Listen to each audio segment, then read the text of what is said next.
बातमी पुण्यातून. पुण्यातील रेव पार्टीवर पुणे पोलिसांनी छापा टाकला. अनेक तरुण आणि तरुणींना पोलिसांनी ताब्यात घेतलेले आहे.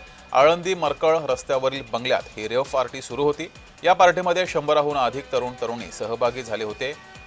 नशेसाठी वापरले जाणारे अंमली पदार्थ या ठिकाणाहून जप्त केले गेले. आळंदी मरकळ रस्त्यावरील बंगल्यात ही रेव पार्टी सुरू होती. पोलिसांनी या रेव पार्टीवर कारवाई करत तरुण तरुणींना ताब्यात घेतले.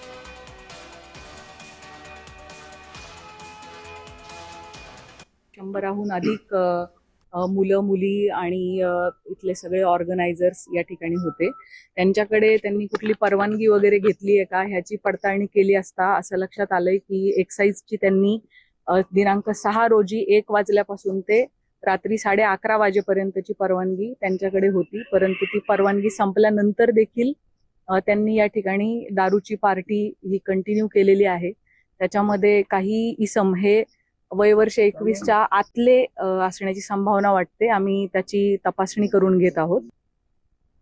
अधिक माहिती घेऊया. आपले प्रतिनिधी अविनाश परबत आपल्यासोबत जोडलेले आहेत. अविनाश, ही रेव पार्टी सुरू होती. या पार्टीमध्ये सुद्धा अंमली पदार्थ सेवन झाल्याची शक्यता आहे, शंका आहे. काय नेमकं पोलिसांचं म्हणणं आहे? काय नेमकी पोलिसांची माहिती आहे?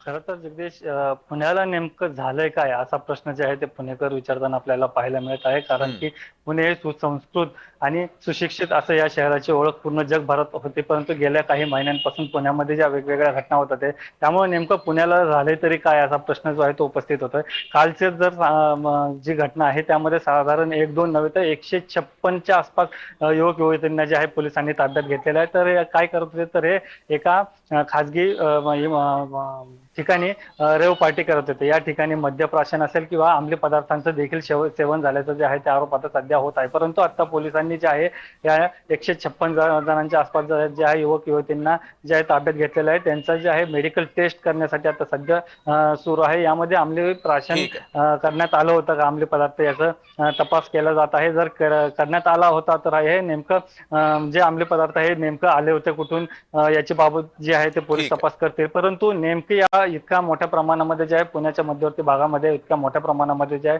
ते अंमली पदार्थ नेमके येतात कुठून हे देखील पोलिसांसमोर आव्हानच असणार आहे. परंतु एक जवळपास 150 म्हणजे 156 तरुण तरुणी होते त्यांना पोलिसांनी ताब्यात घेतलेले आहे. पोलिसांचा तपास सुरू आहे. अविनाश, धन्यवाद दिलेल्या माहितीबद्दल.